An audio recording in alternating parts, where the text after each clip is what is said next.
can, we want to do everything we can to help develop a sense of trust in infants.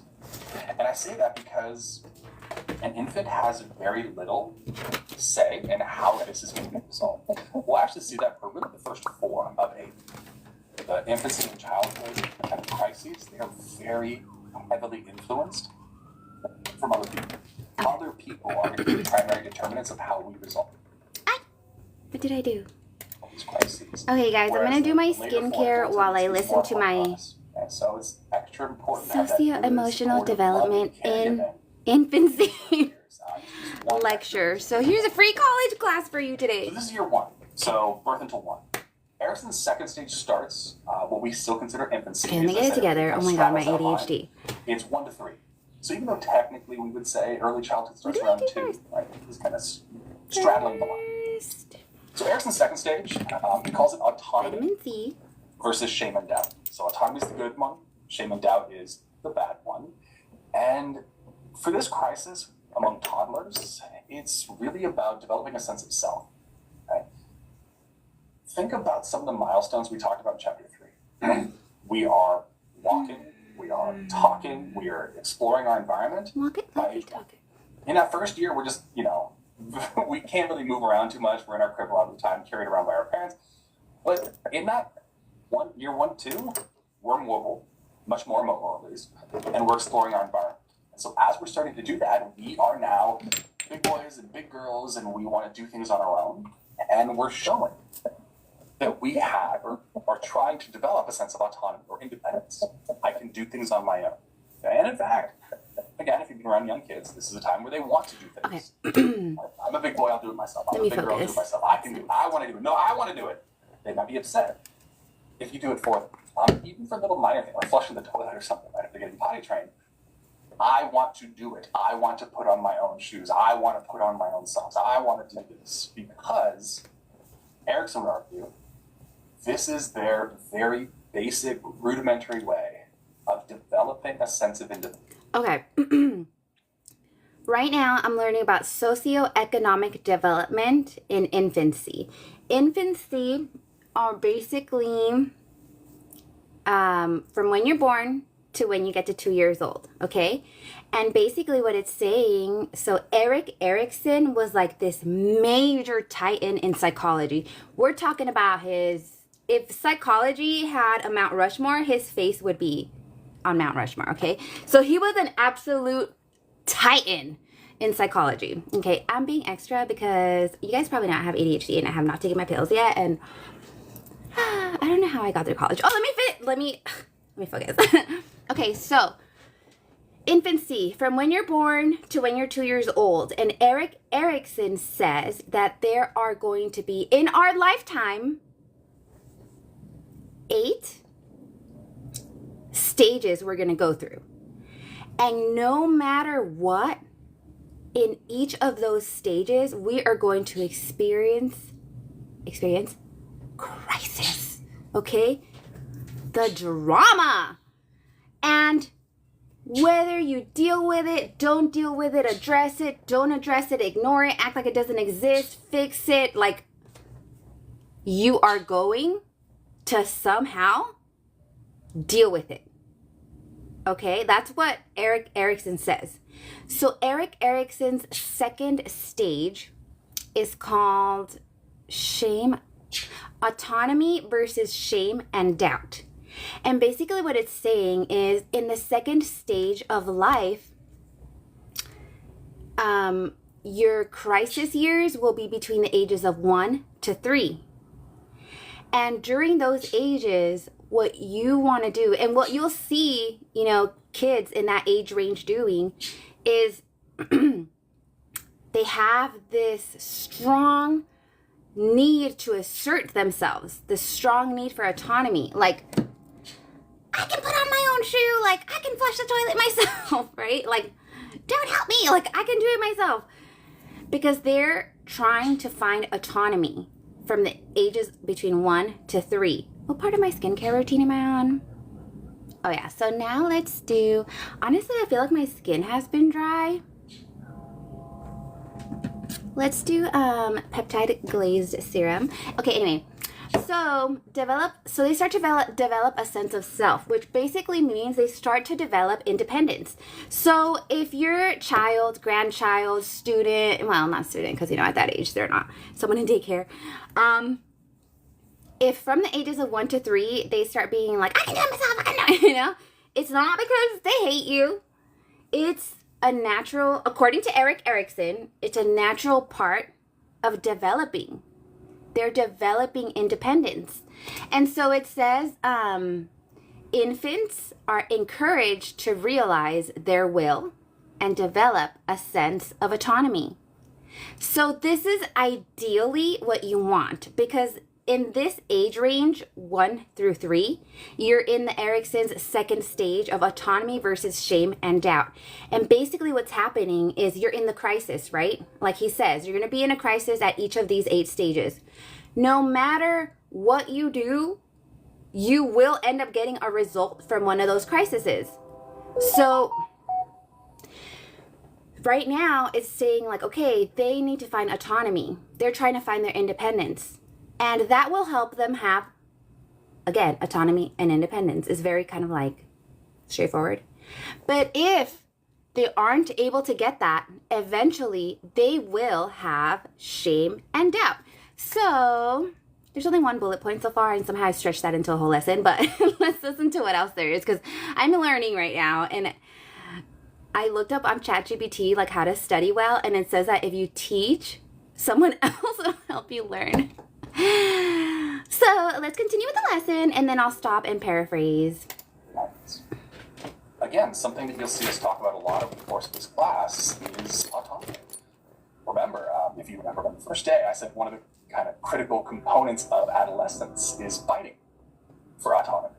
The teenagers often want more independence, they want more autonomy, they want more freedom. Parents a lot of the time are not fully ready to give it up because they don't feel their teenagers are quite ready for full freedom. Well, as an adult, that autonomy, that independence becomes very important. It's one of the defining characteristics of adulthood. And in fact, when we start to lose some of that autonomy, it can be very, very stressful in late adulthood, which we'll come back to. Okay, so this is the beginning. This is a big part. This is a big thing that we're striving for. All right, well, if infants are encouraged to do things on their own, if they're allowed to do things on their own, it should theoretically help them develop a sense of autonomy, which is good. They have this sense of independence and autonomy they can carry forward. What if they don't? We can maybe see this with parents who are impatient or who don't allow them. Or even sometimes can go a step further and say, no, you can't do that. And they kind of disparage them in some way. Like, oh, no, you're taking too long. Oh, you did that wrong. Let me do it for you. No, daddy needs to do this for you because you did this wrong. And even if the intentions are good, even if the intentions are, I want to help my child because they're not very good at it, I think Erikson would argue that you're actually stifling their growth. We don't really learn anything if people are doing stuff for us, right? Yeah, you can go copy homework answers or, have someone else do your homework for you, but you're not really learning by having someone else do it. Even if we are struggling, even if we are not fully successful on our first or 10th or 20th attempt, we are still learning every step of the way. Okay, so basically right now, it's explaining why a child or, person will end up developing shame and doubt. So at the ages of between 1 through 3, kids start to want to exert independence, okay? Autonomy. And they should be able to, within reason. But if parents don't allow them, if parents don't allow them the freedom, if parents criticize them, if parents are like, no, I'll do it for you, then guess what? The kid won't, actually at this age, they're considered infants, they're going to develop a sense of shame and a sense of doubt. Basically, they're going to feel like what they want to do is wrong. Who they are is wrong. What they want is wrong. And they're not going to believe in themselves. They're not going to have a strong sense of independence. So when your children are between the ages of 1 through 3 and they want to do things independently, allow them within reason. Be there to support them, because if you don't, or if you're like, don't do that, or you can't do this, or, that's wrong. If you're mean, if you're impatient, if you if you're short and crude and whatever, the infant will develop a sense of shame and doubt. And that sucks, because we need, as adults, we need to have a sense of independence, right? That's what makes us adults. Like, we need to go out there and be like, I'm confident to like go into this interview. Like, I'm confident to get this job. I'm confident to pay my own bills. But if during your second stage of life, according to Eric Erickson, a titan of psychology, your parents or caregivers or whatever didn't allow you to develop independence, you will end up developing shame and doubt. And so if your parents are impatient, if they're mean or whatever, that's how you end up developing shame and doubt. So if you're punished, if you're restrained, if any of those sorts of things happen, you will develop a sense of shame and doubt. So also, if your parents don't allow you to do things and they do it for you. So it's really actually important for us to allow children or infants, 1 to 3 years old, to do things themselves within reason, right? Okay, so let's listen to the rest of the lecture. It's one of the reasons practice is good for us, right? Think of any skill you learn. Learn how to play a musical instrument. You learn how to ride a bike or skateboard or drive a car. Like, you don't just do it once and you're like, got it. It's a process, and you have to do it. You want to build that autonomy. And so in looking at this, the major question is, can I do things for myself or do I need the help of others? Okay, but like, they are still infants, and there are some things that, for safety reasons, they shouldn't be allowed to do. Absolutely, yes. If it's for a safety reason, one, explain it to them. And we're going to talk about this a lot coming up. Explanations are always good. Explain to them why you're going to do it for them. Oh, sweetie, I know you'd like to cut your vegetables for yourself, but, the knife is very sharp. It can cause, you to get hurt. It can cut you. It's very dangerous. So I'm going to do this. You can help me by, whatever. Like, that's kind of a quick example off the top of my head. But we still want them to get practice. And if you ask a child, like, what do you want to eat? I mean, a bowl of ice cream for breakfast is maybe not the best, healthiest option for them. So instead of just giving them kind of an open-ended question, you give them choices. If you say, well, would you like, a banana or an apple? Ultimately, you're choosing, right? Like, you're choosing a healthy option in that particular case. Do you want peas? Do you want carrots? Like, you're choosing, even if you're giving them these options. And so they get some practice in making a choice. I want, peas, or I want carrots, or whatever. I want the blue shirt, not the red shirt. Like, they get choices. They live with the consequences. They learn, well, no, I want you already chose the red shirt, so we're going to go with the red shirt kind of situation. They learn in a limited, controlled fashion that helps to build their sort of confidence and understanding, so that as they continue to get older, you can expand. Well, now you get 3 options. Maybe you have, you get the idea. Developing that sense of autonomy becomes important because no matter how much you love your kids, no matter how much you want to provide for them, at some point you probably want them to be independent and move out and be on their own and start their own families and live their own lives. Well, how do they get there if you've never given them the opportunity? So we want to give them the opportunity. We want to encourage them to build these skills. Okay.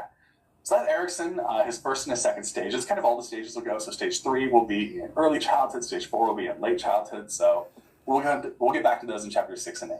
So for now, Erickson. Now, kind of tied to this, sort of a segue here, is this idea of developing a sense of self. Part of the challenge here is understanding that I am a unique individual, and we don't really see this until around 18 months-ish or so, okay? This is an important milestone. We talked previously in the cog development, just being able to recognize object permanence, that when you leave the room, or if I'm not sensing something, it still exists.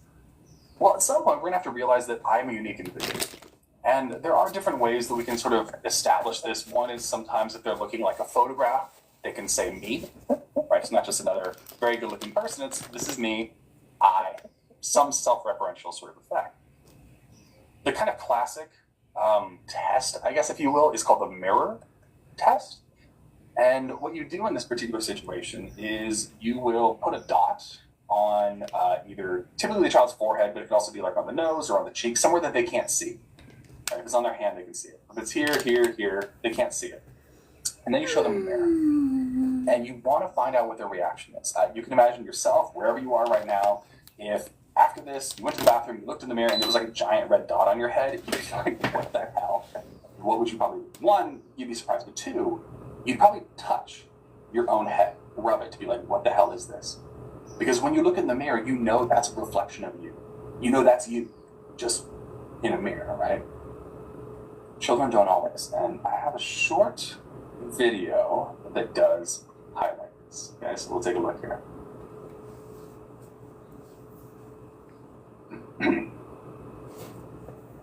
Who's that in the mirror? This is known as a mirror self-recognition test, which may offer clues about the development of self-awareness. Without alerting the child, a mark is placed on his forehead. Who's the baby? Who's the baby? Usually, a baby younger than about 18 months doesn't make the connection between itself and the person in the mirror. The child may even look behind the mirror for the stranger it sees. Hi.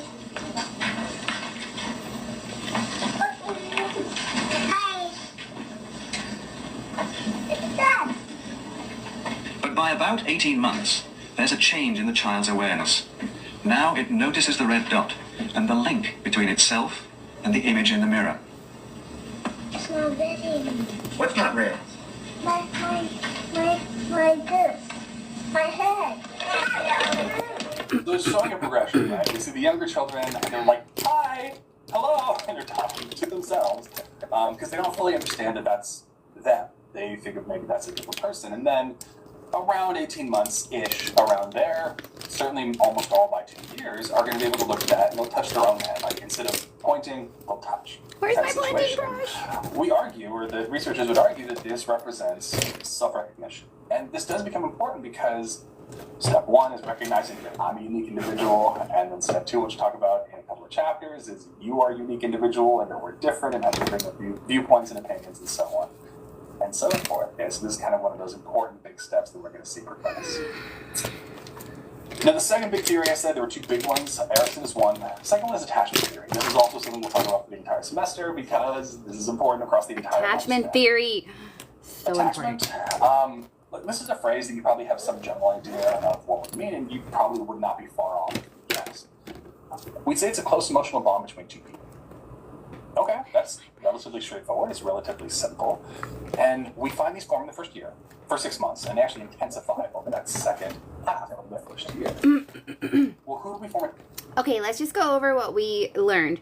So, in the first 18 months of life, infants actually don't recognize themselves in mirrors. They don't understand themselves as a being.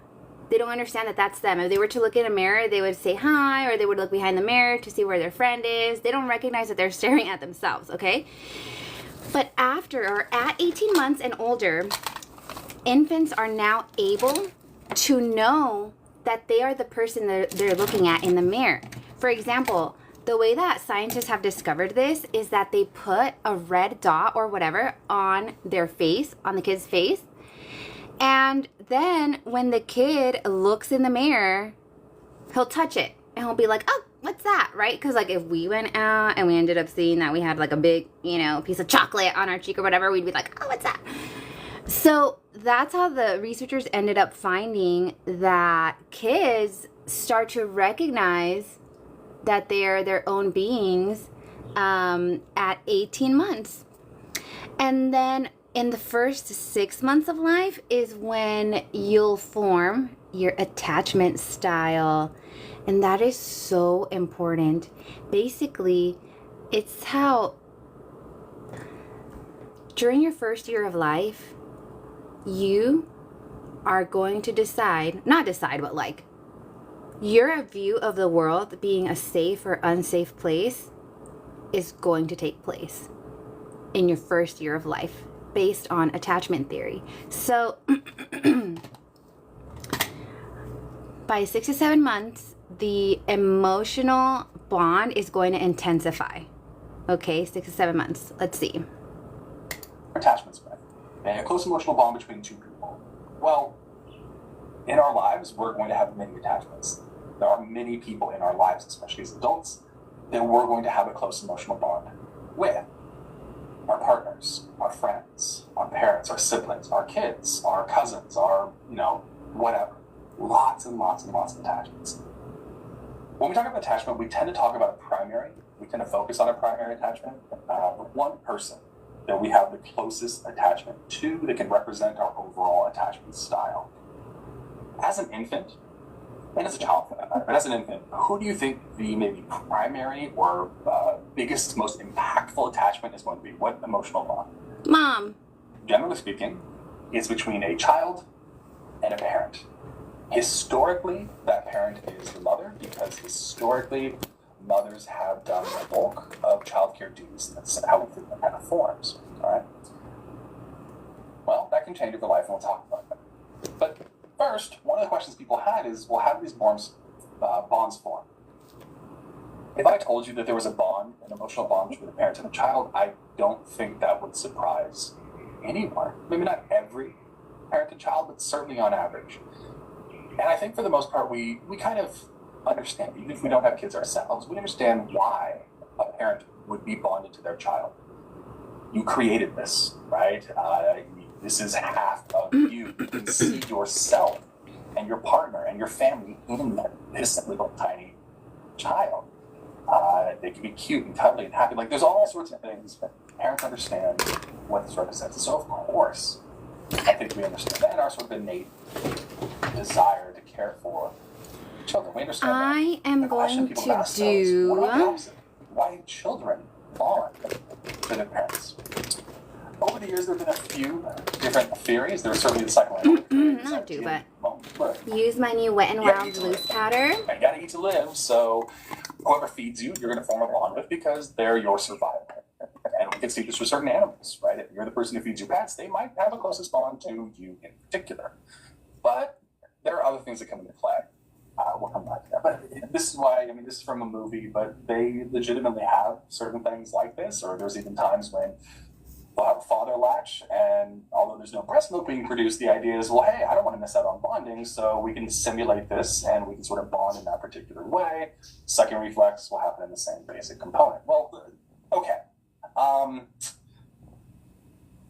Is the feeding process potentially a cause for bonding? Yes. Is that the true root of it, though? And we would say no. There's been research Okay, to I'm gonna get support out. this. Really, the idea is the comfort and the support of the